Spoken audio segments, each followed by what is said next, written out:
Good morning, student. In last lecture, we learned about the features or the characteristics of the social class. In today's lecture, we learn about the types of social class. There are three main types of social class. First one is upper class, second is middle class, and third one is lower class. So we'll learn one by one. Start with first upper class. Upper class is composed of those who are wealthy, well-born, or both. They command a high political power. तर या ठिकाणी आपल्याला सांगितले की upper class म्हणजेच कोणता, तर अशा प्रकारच्या लोकांचा ग्रुप ज्याच्यामधली लोक ही एकतर वेल्दी असतील म्हणजे चांगल्या पद्धतीचे श्रीमंत असतील म्हणजेच त्यांची इकॉनॉमिक कंडिशन ही चांगली असेल, त्याचबरोबर अशा प्रकारची लोक ही चांगल्या ठिकाणी त्या ठिकाणी बॉर्न झालेली असतील म्हणजे चांगल्या कुटुंबामध्ये त्या ठिकाणी बॉर्न झालेली असतात किंवा दोन्ही गोष्टी त्या ठिकाणी असतात म्हणजेच त्यांची इकॉनॉमिक कंडिशन त्या ठिकाणी चांगली असते, ती श्रीमंत असतात आणि त्या अशा चांगल्या ठिकाणी त्यांचा जन्म झालेला असतो. अशा प्रकारची जी काही लोक असतील त्याला सगळे आपण अप्पर क्लास असं म्हटलं जातं. म्हणजेच थोडक्यात आपल्याला लक्षात येईल की ज्या व्यक्तींची ठिकाणी इकॉनॉमिक कंडिशन ही चांगली असते, इकॉनॉमिक पॉवर ही ज्या फॅमिलीची चांगली असते त्याला आपण अप्पर क्लास असं म्हटलं जातं. आणि अशा प्रकारची लोक जी आहेत ही हाय पॉलिटिकल पॉवर टेक्निक कमांड करताना दिसून येतात. म्हणजेच मोठ्या प्रमाणात पॉलिटिकल पॉवर त्यांच्याकडे आपल्याला असलेली दिसून येते. अशा कुटुंबांना, अशा प्रकारच्या लोकांचा जो काही ग्रुप आहे त्याला तरी आपण अप्पर क्लास असं म्हटलं जातं. Mostly, wealth alone is sufficient to allow the entry into the upper class. Members of upper class are called the 1%. They are differentiated by the immense wealth which is passed from the generation to generation. तर या ठिकाणी आपल्याला लक्षात येईल की wealth जी आहे म्हणजेच आपली जी काही संपत्ती आहे हे त्या ठिकाणी आपल्याला अप्पर क्लासमध्ये अलाव करण्यासाठी किंवा अप्पर क्लासमध्ये एंट्री घेण्यासाठी सफिशियंट या ठिकाणी आपल्याला असलेली दिसून येते. म्हणजेच एखाद्या फॅमिलीची जी काही वेल्थ आहे, त्यांची जी काही श्रीमंती आहे किंवा त्यांचं जी काही प्रॉपर्टी आहे तीच त्या ठिकाणी, त्यांची जी काही संपत्ती आहे तीच त्या ठिकाणी आपल्याला अप्पर क्लासमध्ये एंट्री करण्यासाठी मोठ्या प्रमाणात त्या ठिकाणी सफिशियंट त्या ठिकाणी असलेली दिसून येते. त्याचबरोबर आपल्याला लक्षात येईल की अप्पर क्लासमधील जे काही मेंबर्स आहेत त्यांना ठिकाणी 1% असं म्हटलं जातं. त्याचबरोबर आपल्याला लक्षात येईल की वेगळ्या प्रकारची जी काही संपत्ती असते म्हणजेच त्यांचे कुटुंबाकडे असणारी किंवा एखाद्या फॅमिलीकडे असणारी जी काही संपत्ती आहे त्याच्यानुसार त्या ठिकाणी आपल्याला डिफरन्सिएशन हे केलेलं दिसून येतं. आणि अशा प्रकारची जी काही संपत्ती आहे ही एका जनरेशनकडून दुसऱ्या जनरेशनकडे आपल्याला पास झालेली दिसून येते. याच्यानुसार त्या ठिकाणी आपल्याला upper class, lower class, middle class हे त्या ठिकाणी क्लासिफिकेशन आपल्याला केलेलं दिसून येतं. म्हणजेच थोडक्यात आपल्याला लक्षात येईल की एका जनरेशनकडून दुसऱ्या जनरेशनकडे जी काही त्या ठिकाणी इमेन्स वेल्थ म्हणजेच मोठ्या प्रमाणात प्रचंड अशी संपत्ती जी त्या ठिकाणी पास होत असते ही किती प्रमाणात आहे त्याच्यानुसार त्या ठिकाणी आपल्याला डिफरन्सिएशन हे आपल्याला केलेलं दिसून येतं. They are head of the major financial institutions. They sponsor major charity event. They are serve as a trustee to the hospital and other charitable institutions.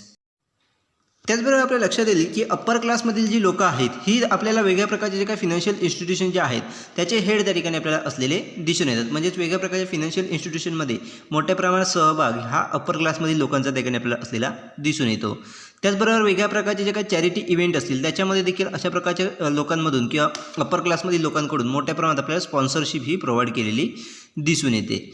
त्याचबरोबर वेगळ्या प्रकारचे हॉस्पिटल्स असतील किंवा चॅरिटेबल इन्स्टिट्यूशन्स असतील त्याच्यामध्ये देखील त्यांना ॲज अ ट्रस्टी म्हणून त्या ठिकाणी आपल्याला सर्व केलेलं किंवा ट्रीट केलेलं आपल्याला दिसून येतं. म्हणजेच ते प्रत्येक वेगळ्या प्रकारचे जे काही हॉस्पिटल्स असतील किंवा चॅरिटेबल इन्स्टिट्यूशन्स असतील त्याच्यामध्ये अप्पर क्लासमधील लोक ही ट्रस्टी म्हणून त्या ठिकाणी आपल्याला काम करताना दिसून येतात. As a consumer they are quality conscious. They do not settle for the second best. They insist to getting a best. म्हणजेच त्या ठिकाणी नेक्स्ट आपल्याला सांगितलं आहे की ॲज अ कन्झ्युमर म्हणून अशा प्रकारची जी काही लोकं असतील म्हणजेच अप्पर क्लासमधील लोकं ॲज अ कन्झ्युमर म्हणून त्या ठिकाणी क्वालिटी कॉन्शियस त्या ठिकाणी आपल्याला असलेली दिसून येतात. त्याचबरोबर अशा प्रकारची जी काही लोकं आहेत म्हणजेच अप्पर क्लासमधील लोकं जी आहेत ही त्या ठिकाणी बेस्ट प्रोडक्ट जे आहे ते कशा पद्धतीने मिळवता येईल याच्याकडे आपल्याला फोकस करताना दिसून येतं. ते सेकंड बेस्टवरती सेटल होत नाहीत तर सगळ्यात बेस्ट प्रोडक्ट कोणता आहे त्याच्याकडे आपल्याला फोकस करताना दिसून येतात. कारण अप्पर क्लासमधील लोकं ही मोठ्या प्रमाणात त्या ठिकाणी क्वालिटी कॉन्शियस त्या ठिकाणी आपल्याला असलेली दिसून येतात. They can walk away from the job and their lifestyle is not adversely affected. They can afford to live from the capital they possess rather than from the work that they do. म्हणजे त्या ठिकाणी आपल्याला सांगितलं की upper क्लासमधील लोकांनी जरी त्या ठिकाणी जॉब जो आहे तो त्यांनी सोडला म्हणजेच त्यांनी जे करत असलेला जो काही जॉब आहे तो जरी त्यांनी सोडला तरी त्याचा कोणत्याही प्रकारचा इफेक्ट हा त्यांच्या लाईफस्टाईलवरती होत नसतो. कारण त्यांच्याकडे एवढ्या प्रमाणात संपत्ती असते की त्यांनी जॉबमधून मिळवणारे जे काही इन्कम असेल त्याच्यापेक्षा मोठ्या प्रमाणात इन्कम हे त्या ठिकाणी आपल्याला त्यांच्याकडे असलेल्या कॅपिटलमधून त्यांना मिळत असते. त्यामुळे ते इझिली त्या ठिकाणी आपलं त्यांचं लाईफ जे आहे ते ठिकाणी जगू शकतात. म्हणजेच त्यांची जी काही लाईफस्टाईल आहे ते अफोर्डेबल त्यांना असलेली आपल्याला दिसून येते. त्यामुळे जरी त्यांनी कोणत्याही प्रकारचा जॉब करत असले किंवा जॉब करत नसले तरी त्यांच्या लाईफवरती कोणत्याही प्रकारचा ॲडव्हर्स इफेक्ट किंवा चुकीचा इफेक्ट त्या ठिकाणी आपल्याला झालेला दिसून येत नाही. अशा पद्धतीने अप्पर क्लासमधील लोक ही त्या ठिकाणी मोठ्या प्रमाणात जॉब सोडताना किंवा त्याचा जॉब सोडला तरी त्यांच्या लाईफवरती कोणत्याही प्रकारचा इफेक्ट आपल्याला होताना दिसून येत नाही. कारण त्यांच्याकडे एवढ्या प्रमाणात कॅपिटल असतं की त्यांनी जरी जॉब सोडला किंवा जे काम करत असतील त्याच्यामधून मिळणाऱ्या इन्कमपेक्षा त्यांना त्यांच्या असलेल्या कॅपिटलमधून मोठ्या प्रमाणात इन्कम हे जनरेट झालेलं दिसून येतं. त्यामुळेच त्यांच्या लाईफवरती कोणत्याही प्रकारचा जॉबचा इफेक्ट आपल्याला झालेला दिसत नाही. They lead a luxurious lifestyle. They are not dependent on the drawing a regular salary. Events like unemployment have a little impact on them. तर या ठिकाणी आपल्याला सांगितले की अप्पर क्लासमधील लोक जी आहेत ही लक्झरियस लाईफ त्या ठिकाणी आपल्याला जगताना दिसून येतात. म्हणजेच वेगळ्या प्रकारचे ब्रँडेड प्रोडक्ट असतील किंवा लक्झरियस प्रोडक्ट हे मोठ्या प्रमाणात त्या अप्पर क्लास लोकांकडून आपल्याला यूज केलेले दिसून येतात. त्यामुळे त्यांच्याकडे जी काही रेग्युलर सॅलरी असते त्यांच्यावरती डिपेंड नसतात, तर त्यांच्याकडे जे काही असलेलं कॅपिटल आहे त्याच्यावरती पूर्णपणे आपल्याला ते डिपेंड असलेले दिसून येतात. त्यामुळे त्यांची रेग्युलर सॅलरी येईल की नाही याच्यावरती डिपेंड नसतात. त्याचबरोबर अनएम्प्लॉयमेंटसारखे जे काही प्रॉब्लेम आहेत त्याचा देखील त्यांच्यावरती त्या ठिकाणी इम्पॅक्ट आपल्याला झालेला दिसून येत नाही. म्हणजेच अगदी कमी प्रमाणात इम्पॅक्ट हा अनएम्प्लॉयमेंटचा अप्पर क्लासमधील लोकांवरती आपल्याला झालेला दिसून येतो. They are sensitive to fluctuation in the valuation of their asset. When they invest in the stock, the market crash, they will feel the loss. तर या ठिकाणी आपल्याला लक्षात येईल की अप्पर क्लासमधील लोक ही त्या ठिकाणी त्यांच्याकडे असलेले जे काही असेट आहेत त्यांच्या व्हॅल्युएशनमध्ये जर फ्लक्च्युएशन होत असेल त्याच्याबद्दल मोठ्या प्रमाणात सेन्सिटिव्ह असलेले दिसून येतात. म्हणजेच अप्पर क्लासमधील लोकांकडे असणारे जे काही असेट्स आहेत त्याच्या व्हॅल्युएशनमध्ये जर ते काही फ्लक्च्युएशन होत असेल तर त्याच्याबद्दल अप्पर क्लासमधील लोक ही मोठ्या प्रमाणात सेन्सिटिव्ह असलेली दिसून येतात. म्हणजेच फॉर एक्झाम्पल समजा जर एखाद्या व्यक्तीने त्या ठिकाणी स्टॉक मार्केटमध्ये मोठ्या प्रमाणात इन्व्हेस्टमेंट केली असेल किंवा वेगळ्या स्टॉकमध्ये जर त्या ठिकाणी इन्व्हेस्टमेंट केली असेल आणि जर मार्केट क्रॅश झालं तर त्यावेळेला त्या व्यक्तीला मोठ्या प्रमाणात लॉस हा झालेला आपल्याला दिसून येतो. अशा प्रकारचे जे काही वेगळ्या प्रकारचे असेट्स आहेत या असेटच्या व्हॅल्यूमध्ये किंवा व्हॅल्युएशनमध्ये ज्या वेळेला फ्लक्च्युएशन होत असतं त्यावेळेला मोठ्या प्रमाणात इफेक्ट हा अप्पर क्लासमधील लोकांवरती आपल्याला झालेला दिसून येतात आणि याच्याबद्दल ते मोठ्या प्रमाणात सेन्सिटिव्ह त्या ठिकाणी आपल्याला असलेले दिसून येतात. Luxurious product, costly health care and a global brand of the consumer goods are consumed by the upper class. तर आपल्या लक्षात येईल की अप्पर क्लासमधील लोक जी आहेत ही मोठ्या प्रमाणात आपल्याला लक्झरियस प्रोडक्ट ही यूज करताना दिसून येतात. म्हणजेच कॉस्टली कार्स असतील किंवा कॉस्टली बाईक्स असतील अशा प्रकारचे जे काही लक्झरियस प्रोडक्ट आहेत ही मोठ्या प्रमाणात यूज केलेली दिसून येतात. म्हणजे चैनीच्या गोष्टी ज्या आहेत या अप्पर क्लासमधील लोकांकडून मोठ्या प्रमाणात खरेदी केल्या जातात. त्याचबरोबर कॉस्टली हेल्थकेअर प्रोडक्ट असतील म्हणजेच वेगळ्या प्रकारचे फेशियल क्रीम असतील किंवा वेगळ्या प्रकारची प्रोटीन्स असतील अशा प्रकारचे जे काही वेगळ्या प्रकारचे हेल्थकेअर प्रोडक्ट आहेत हे अगदी कॉस्टली प्रोडक्ट त्या ठिकाणी यूज केलेले दिसून येतात. त्याचबरोबर कन्झ्युमर गुड्सचे जे काही वेगळ्या प्रकारचे ग्लोबल ब्रँड्स आहेत म्हणजेच इंटरनॅशनल ब्रँड जे आहेत कन्झ्युमर गुड्सचे त्याच्यासाठी आपल्याला मोठ्या प्रमाणात प्रेफरन्स हा अप्पर क्लासमधील लोकांकडून दिलेला दिसून येतो. अशा पद्धतीने वेगळ्या प्रकारचे लक्झरियस प्रोडक्ट असतील कॉस्टली हेल्थकेअर्स असतील त्याचबरोबर जे काही ग्लोबल ब्रँड्स आहेत याच्याकडे मोठ्या प्रमाणात प्रेफरन्स हा अप्पर क्लासमधील लोकांकडून दिला जातो. New product always appeal to them. They are prepared to pay more for the such a product in order to enjoy the feeling of the exclusive position. त्याचबरोबर आपल्या लक्षात येईल की अप्पर क्लासमधील लोक जे आहेत ही त्या ठिकाणी आपली पोझिशन इम्प्रूव्ह करण्यासाठी किंवा एक्सक्लुझिव्ह पोझिशनचे फिलिंग घेण्यासाठी त्या ठिकाणी नवीन नवीन प्रोडक्टकडे मोठ्या प्रमाणात अट्रॅक्ट झालेले दिसून येतात. मग एखादं नवीन प्रोडक्ट मार्केटमध्ये आल्याच्यानंतर त्याच्याकडे मोठ्या प्रमाणात अप्पर क्लासमधील लोक ही अट्रॅक्ट होत असतात. मग ते प्रोडक्ट मिळवण्यासाठी कितीही अमाऊंट ही पे करायला ते तयार असलेले आपल्याला दिसून येतात. म्हणजेच एखादं नवीन प्रोडक्ट मार्केटमध्ये आल्याच्यानंतर ते खरेदी करण्यासाठी किती अमाऊंट जी आहे म्हणजेच अगदी हाय कॉस्ट जी आहे ही अप्पर क्लासमधील लोक पे करायला तयार असतात आणि त्याच्या माध्यमातून नवीन नवीन प्रोडक्टकडे आपल्याला अप्पर क्लासमधील लोक ही मोठ्या प्रमाणात अट्रॅक्ट झालेली आपल्याला दिसून येतात. Upper class spend on the foreign brands of car, dining at the 5-star hotel and possessing the exclusive club membership. म्हणजेच आपल्या लक्षात येईल की अप्पर क्लासमधील लोक जे आहेत ही मोठ्या प्रमाणात फॉरेन ब्रँड्सवरती आपल्याला स्पेंड करताना दिसून येतात. म्हणजेच एखादी कार घ्यायची झाली तर फॉरेन ब्रँडची कार्स असेल याच्यावरती मोठ्या प्रमाणात अमाऊंट ही स्पेंड करताना दिसून येतात. त्याचबरोबर वेगळ्या प्रकारचं जेवण जे आहे हे त्या ठिकाणी आपल्याला 5-star हॉटेलमध्ये ठिकाणी आपल्याला प्रेफरन्स दिलेला दिसून येतो. म्हणजे जेवणासाठी त्या ठिकाणी 5-star हॉटेलमध्ये मोठ्या प्रमाणात आपल्याला अप्पर क्लासमधील लोकंही गेलेली दिसून येतात. त्याचबरोबर वेगळ्या प्रकारचे जे काही एक्सक्लुझिव्ह क्लब असतील त्याची देखील मेंबरशिप ही अप्पर क्लासकडील लोकांकडून आपल्याला घेतलेली दिसून येते. अशा पद्धतीने अप्पर क्लास मधील लोक जे आहेत ही कॉस्टली प्रोडक्ट असतील, त्याचबरोबर लक्झरियस प्रोडक्ट असतील, त्याचबरोबर फॉरेन ब्रँड्स असतील याच्यासाठी मोठ्या प्रमाणात आपल्याला प्रेफरन्स देताना दिसून येतात. त्याचबरोबर वेगळ्या प्रकारचे जे काही इन्व्हेस्टमेंट वेगळ्या प्रकारच्या असेट्स असतील याच्यामध्ये मोठ्या प्रमाणात इन्व्हेस्टमेंट करताना दिसून येतात. म्हणजे स्टॉक मार्केट असेल किंवा इतर जे काही असेट्स असतील याच्यामध्ये मोठ्या प्रमाणात इन्व्हेस्टमेंट ही अप्पर क्लासमधील लोकांकडून केलेली दिसून येते. त्याचबरोबर वेगळ्या प्रकारचे काही फिनान्शियल इन्स्टिट्यूशन्स असतील त्याचे हेड हे त्या ठिकाणी अप्पर क्लासमधील लोक दिसतात. त्याचबरोबर वेगळ्या प्रकारचे चॅरिटेबल ट्रस्ट असतील किंवा चॅरिटेबल इव्हेंट्स असतील यांच्यामध्ये मोठ्या प्रमाणात इन्व्हेस्टमेंट किंवा स्पॉन्सरशिप ही अप्पर क्लासमधील लोकांकडून केलेली दिसून येतात. त्याचबरोबर वेगळ्या प्रकारचे हॉस्पिटल्स असतील याच्यामध्ये ट्रस्टीज म्हणून त्या ठिकाणी आपल्याला अप्पर क्लासमधील लोक ही काम करताना दिसून येतात. अशा पद्धतीने अप्पर क्लास हा त्या ठिकाणी आपल्याला पूर्णपणे सोसायटीमध्ये वर्क करताना दिसून येतो. Next is middle class. According to NCAER, Indian middle class population will be the 267 million in 2016. Further ahead by 2025-26, the number of middle class household in India is likely to more than the double from the 201 to 16 level to the 547 million individuals or 130.8 million household. तर या ठिकाणी next आपल्याला class दिला आहे तो म्हणजेच middle class. तर middle क्लासमध्ये आपल्याला काय सांगितलं आहे तर national council of applied economic रिसर्चच्या माध्यमातून असं आयडेंटिफाय करण्यात आलं की 2016 साली त्या ठिकाणी मिडल क्लासची पॉप्युलेशन ही 276 मिलियन एवढी होती.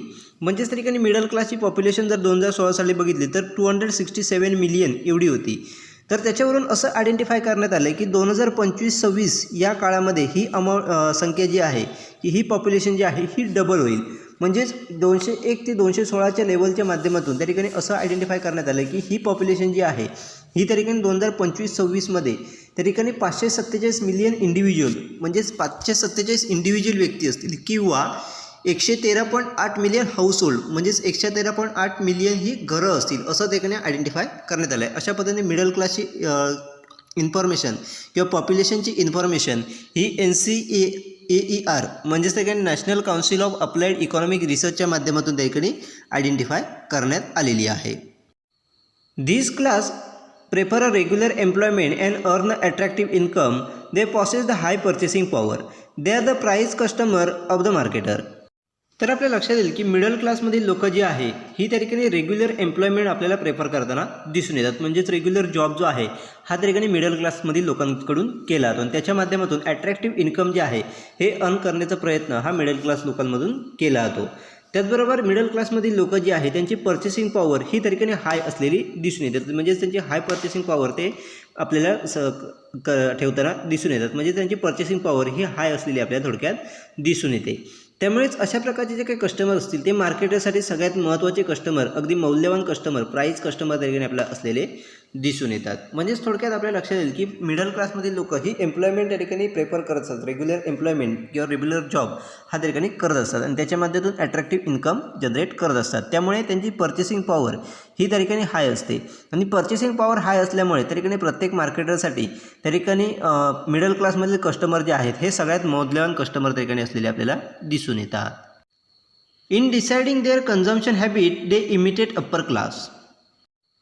म्हणजेच जर आपण मिडल क्लासमधील लोकांची जर पर्चेसिंग पॉवर किंवा कन्झम्पशन हॅबिट जर बघितलं तर आपल्याला लक्षात येईल की मिडल क्लासमधील लोक जे आहेत ती अप्पर क्लासमधील लोकांची जे काही कन्झम्पशन हॅबिट जी आहे त्याचंच अनुकरण आपल्याला करताना दिसून येतात. म्हणजेच मिडल क्लासमधील लोकांचे जे काही इन्कम लेवल आहे त्या इन्कम लेवलच्या माध्यमातून किंवा त्यांच्या इन्कमच्या माध्यमातून अप्पर क्लासमधील लोकांचं जे कन्झम्पशन हॅबिट आहे ते आपल्याला कशा पद्धतीने इमिटेट करता येईल किंवा त्याचं अनुकरण आपल्याला कशा पद्धतीने करता येईल याच्याकडे आपल्याला फोकस करताना दिसून येतात.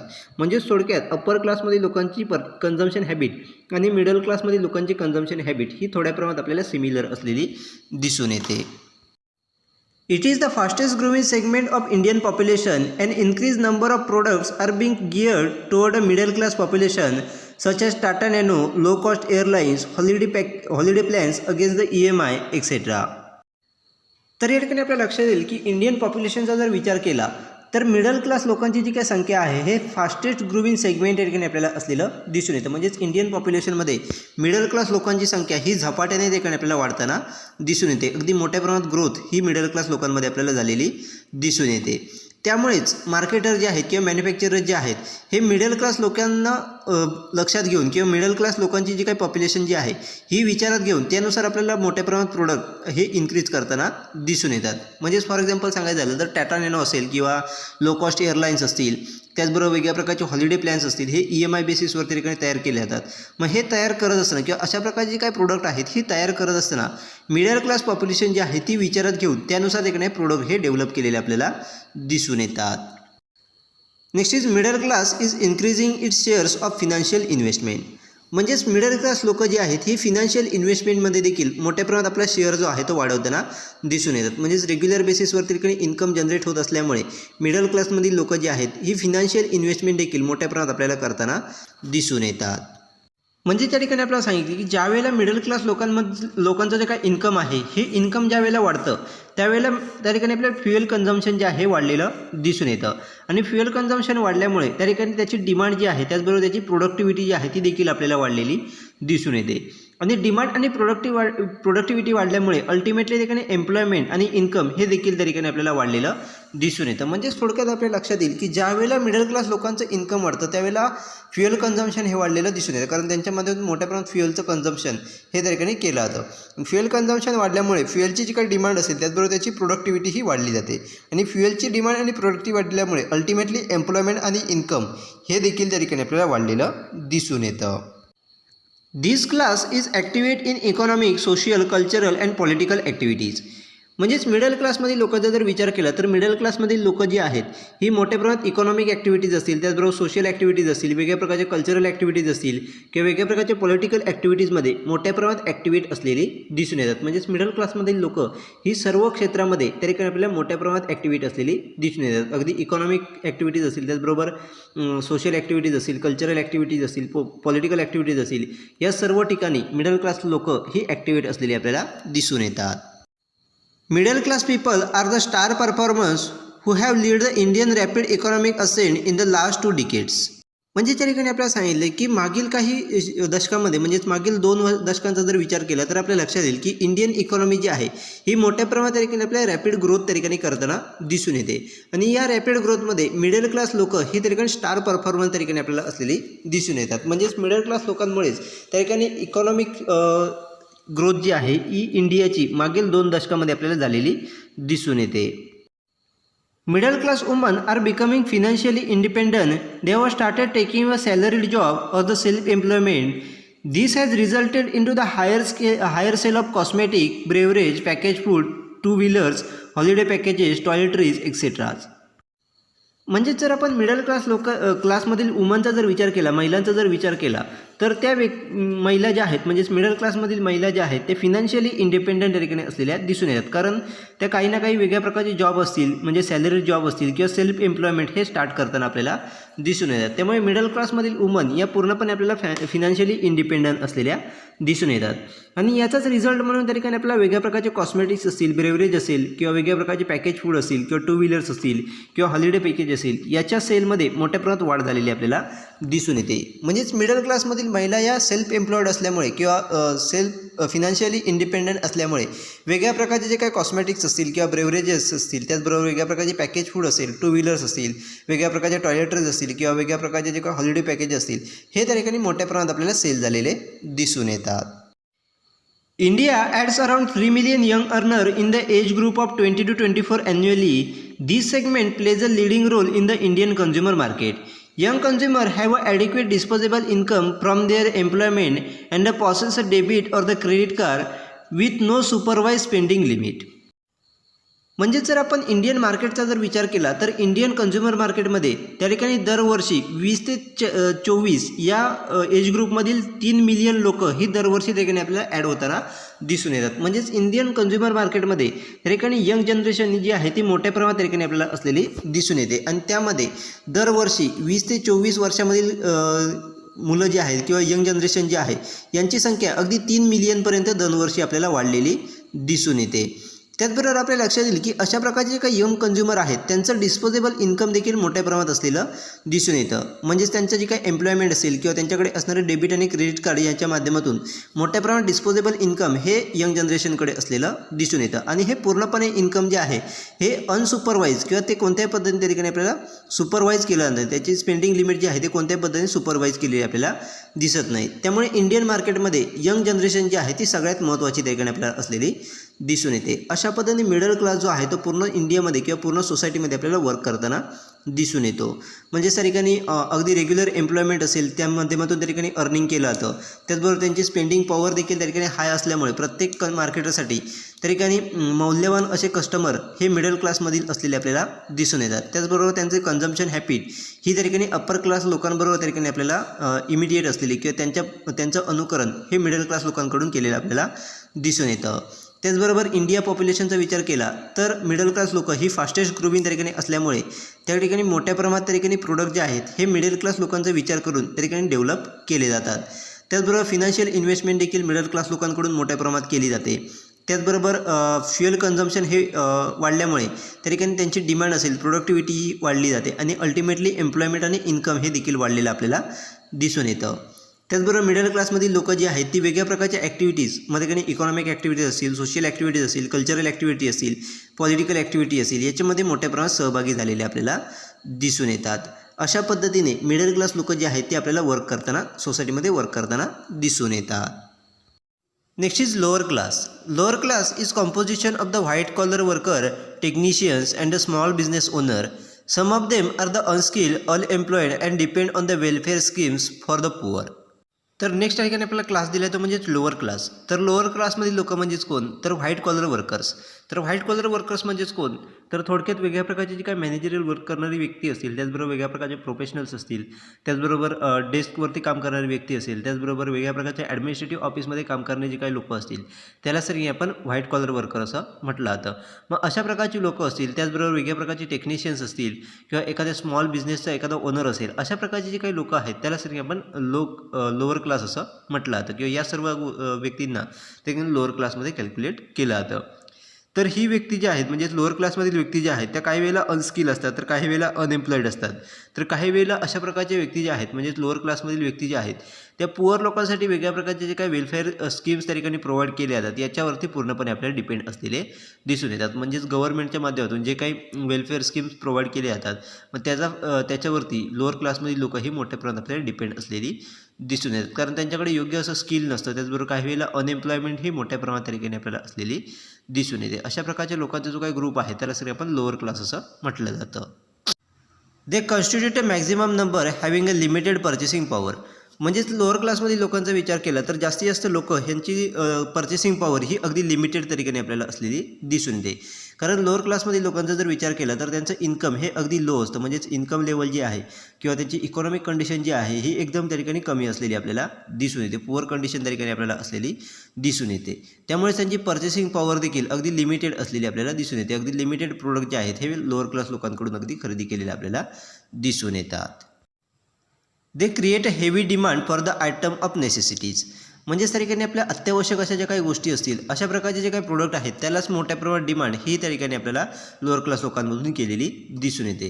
म्हणजेच अन्न, वस्त्र, निवारा यासारख्या ज्या काही नेसेसरी गोष्टी आहेत, त्याचबरोबर वॉटर असेल, फूड असेल किंवा इतर ज्या काही नेसेसरी थिंग्स आहेत किंवा नेसेसरी आयटम्स आहेत यालाच मोठ्या प्रमाणात डिमांड ही त्या ठिकाणी लोअर क्लासमधील लोकांकडून क्रिएट केली जाते. Lower class consumer exist both in rural and urban areas. Amul, ITC's E-Chowpal and Chowpal Sagars are the known example of the marketer catering to this segment. त्याचबरोबर या ठिकाणी आपल्या लक्षात येईल की लोअर क्लास लोकांचा जर विचार केला तर लोअर क्लासमधील कस्टमर्स हे अर्बन एरियाबरोबरच रुरल एरियामध्ये देखील आपल्याला मोठ्या प्रमाणात असलेले दिसून येतात. म्हणजेच थोडक्यात लोअर क्लासमधील कस्टमर हे दोन्ही एरियामध्ये रुरल एरियामध्ये देखील आणि अर्बन एरियामध्ये देखील त्या ठिकाणी आपल्याला असलेले दिसून येतात. त्याचबरोबर अमूल असेल, त्याचबरोबर ITC सारखे ई चौपाल असेल किंवा चौपाल सागर्स असेल यांच्या माध्यमातून अशा प्रकारचं जे काही सेगमेंट आहे म्हणजेच लोअर क्लास मधील लोकांसाठी मोठ्या प्रमाणात त्या ठिकाणी मदत किंवा अशा प्रकारच्या सेगमेंटकडे मोठ्या प्रमाणात फोकस हा त्या ठिकाणी आपल्याला केलेला दिसून येतो. म्हणजे थोडक्यात आपल्या लक्षात येईल की अमूल असेल, ITCs असेल, ई-चौपाल असेल, चौपाल सागर असेल यांच्या माध्यमातून लोअर क्लासमधील लोकांकडे मोठ्या प्रमाणात फोकस हा तरीकेने आपल्याला केलेला दिसून येतो. कारण लोअर क्लास लोक ही पूर्ण इंडियामध्ये तरीकेने अगदी रूरल एरियाबरोबरच तरीकेने अर्बन एरियामध्ये देखील आपल्याला असलेली दिसून येते.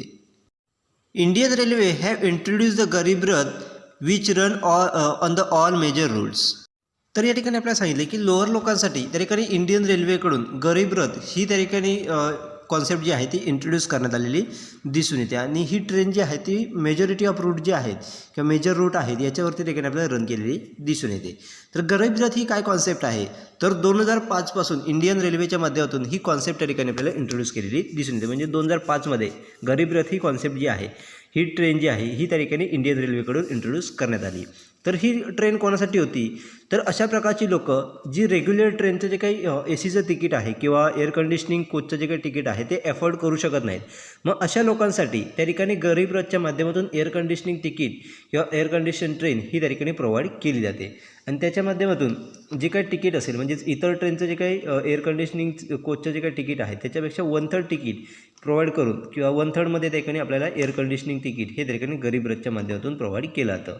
म्हणजेच थोडक्यात आपल्याला लक्षात येईल की एखादी अशी व्यक्ती जी त्या ठिकाणी रेग्युलर ट्रेनमध्ये एअर कंडिशनिंगचं जे काही तिकीट आहे ते बुक करू शकत नाही किंवा त्याला अफोर्ड करू शकत नाही परंतु त्याला एअर कंडिशनिंगमध्ये ट्रॅव्हल करायचं असेल मग अशा व्यक्तींना त्या ठिकाणी आपल्याला गरीब रथच्या माध्यमातून त्या ठिकाणी 1/3मध्ये किंवा 1/3 प्राईजमध्ये त्या ठिकाणी आपल्याला तिकीट हे प्रोव्हाइड केले जातं किंवा त्या ट्रेनमध्ये त्या ठिकाणी 1/3मध्ये त्या ठिकाणी तिकीट हे प्रोव्हाइड करून त्या व्यक्तीला एअर कंडिशनिंगचं बुकिंग हे दिलं जातं. अशा पद्धतीने गरीब रथच्या माध्यमातून इंडियन रेल्वेच्या माध्यमातून त्या ठिकाणी आपल्याला लोअर क्लास लोकांसाठी अशा प्रकारची फॅसिलिटी ही प्रोव्हाइड केलेली दिसून येते. Next is our government has introduce the micro finance schemes to support lower class consumers. म्हणजेच त्या ठिकाणी गव्हर्नमेंटच्या माध्यमातून देखील जे काही लोअर क्लास कन्झ्युमर्स असतील त्यांना देखील वेगळ्या प्रकारच्या मायक्रो फायनान्स स्कीम्स ह्या प्रोव्हाइड केल्या जातात आणि त्याच्या माध्यमातून त्या ठिकाणी लोअर क्लास कन्झ्युमर्सला वेगळ्या प्रकारचा सपोर्ट फिनान्शियल सपोर्ट हा प्रोव्हाइड करण्याचं काम हे गव्हर्नमेंटकडून आपल्याला केलेलं दिसून येतं. मग स्टेट गव्हर्नमेंट असेल किंवा सेंट्रल गव्हर्नमेंट असेल दोन्ही गव्हर्नमेंटकडून वेगळ्या प्रकारचे मायक्रो फायनान्स स्कीम प्रोव्हाइड करून त्या ठिकाणी लोअर क्लासमधील कस्टमर जे आहेत त्यांना सपोर्ट देण्याचं काम हे त्या ठिकाणी केलं जातं. They tend to live a day-to-day existence. Often out of work, they treat a children shabbily. म्हणजेच त्या ठिकाणी आपल्याला लक्षात येईल की लोअर क्लासमधील लोक जे आहेत ते आपलं डे टू डे लाईफ जे आहे ते कशा पद्धतीने जगता येईल याच्याकडे आपल्याला फोकस करताना दिसून येतात. म्हणजेच लॉंग टाईमचा विचार न करता आपल्याला डे टू डे लाईफ जे आहे ते कशा पद्धतीने जगता येईल आपला एखादा दिवस जो आहे तो कशा पद्धतीने ठिकाणी आपल्याला जगता येईल याच्याकडे आपल्याला फोकस केलेला दिसून येतो. त्याचबरोबर बऱ्याच ठिकाणी बघितलं तर लोअर क्लास लोक जी आहेत ती कामाच्या बाहेर किंवा त्या ठिकाणी मोठ्या प्रमाणात अनएम्प्लॉईड त्या ठिकाणी आपल्याला असलेली दिसून येतात. त्यामुळे त्यांचं जे काही लहान मुलं जी असतील किंवा त्यांच्या घरामध्ये असणारे जे काही चिल्ड्रन जे आहेत त्यांना अगदी गबाळपणे वागणूक ही त्या ठिकाणी आपल्याला दिलेली दिसून येते. They focus more on the immediate needs than the long term goals. म्हणजेच लोअर क्लास लोकांचा विचार केला तर लोअर क्लासमधील लोक जी आहेत ती आपल्या इमिजिएट नीड कोणकोणते आहेत याच्याकडे फोकस करताना दिसून येतात. म्हणजेच लॉंग टर्म गोलपेक्षा त्या ठिकाणी आपल्या अत्यावश्यक गोष्टी कोणत्या आहेत किंवा इमिजिएट नीड्स कोणत्या आहेत आपल्याला अत्यावश्यक अशी गरज कोणती आहे याच्याकडे मोठ्या प्रमाणात फोकस केला जातो आणि त्याच्यामध्ये त्या गरजा कशा पद्धतीने फुलफिल करता येईल याच्याकडे आपल्याला फोकस केलेला दिसून येतो. They are conservative, family oriented and depend on the relative for the emotional support. म्हणजेच त्या ठिकाणी आपल्याला लक्षात येईल की लोअर क्लासमधील लोक ही मोठ्या प्रमाणात कन्झर्वेटिव्ह त्या ठिकाणी आपल्याला असलेली दिसून येतात. म्हणजेच आपल्याकडे आलेले जे काही इन्कम आहे ते आपल्याला कशा पद्धतीने योग्य पद्धतीने यूज करता येईल त्याच्याकडे फोकस केलेला दिसून येतो. त्याचबरोबर मोठ्या प्रमाणात फॅमिली ओरिएंटेड असलेली आपल्याला दिसून येतात. म्हणजेच फॅमिलीबरोबर आपल्याला जास्तीत जास्त टाईम कशा पद्धतीने स्पेंड करता येईल किंवा फॅमिली आपल्याला कशा पद्धतीने जोडून ठेवता येईल याच्याकडे आपल्याला फोकस केलेला दिसून येतो. त्याचबरोबर आपले जे काही रिलेटिव्ह असतील यांच्याकडे आपल्याला इमोशनल सपोर्टसाठी ठिकाणी आपल्याला डिपेंड असलेली दिसून येतात. म्हणजेच इमोशनल सपोर्ट मिळवण्यासाठी लोअर क्लासमधील लोक ही त्यांच्या रिलेटिव्हवरती आपल्याला डिपेंड असलेली दिसून येतात. They are known to enter in to the price bargaining and they sacrifice quality for price. Their main concern is to save money. म्हणजे त्या ठिकाणी लक्षात येईल की लोअर क्लासमधील लोक जी आहेत ती मोठ्या प्रमाणात आपल्याला प्राईस बार्गेनिंग हे करताना दिसून येतात. म्हणजे एखादी गोष्ट खरेदी करत असताना एखादं प्रोडक्ट असेल एखादी सर्व्हिस असेल खरेदी करत असताना त्या ठिकाणी मोठ्या प्रमाणात प्राईस बार्गेनिंग हे लोअर क्लासमधील लोकांकडून केलं जातं. मग प्राईससाठी त्या ठिकाणी क्वालिटी कॉम्प्रोमाइज देखील आपल्याला केलेलं दिसून येतं. म्हणजेच लो प्राईसमध्ये जर आपल्याला लो क्वालिटी जरी मिळत असेल परंतु ते प्रोडक्ट आपल्याला मिळत असेल तर क्वालिटी कॉम्प्रोमाइज त्या ठिकाणी मोठ्या प्रमाणात लोअर क्लासमधील लोकांकडून केलं जातं. कारण त्यांचं मेन कन्सर्न काय असतं तर आपल्याकडे असलेला जो काही पैसा जो आहे तर आपल्याला जास्तीत जास्त कशा पद्धतीने सेव्ह करता येईल याच्याकडे त्यांचा फोकस असतो. त्यामुळे जर त्या ठिकाणी लो क्वालिटी प्रोडक्ट हे कमी प्राईजमध्ये मिळत असेल तरी देखील त्या ठिकाणी क्वालिटी सॅक्रिफाईस हे केलेलं आपल्याला दिसून येतं आणि कमी प्राईजमध्ये ते प्रोडक्ट आपल्याला खरेदी केलेलं दिसून येतं. अशा पद्धतीने लोअर क्लास जो आहे हा त्या ठिकाणी आपल्या सोसायटीमध्ये वर्क करताना दिसून येतो.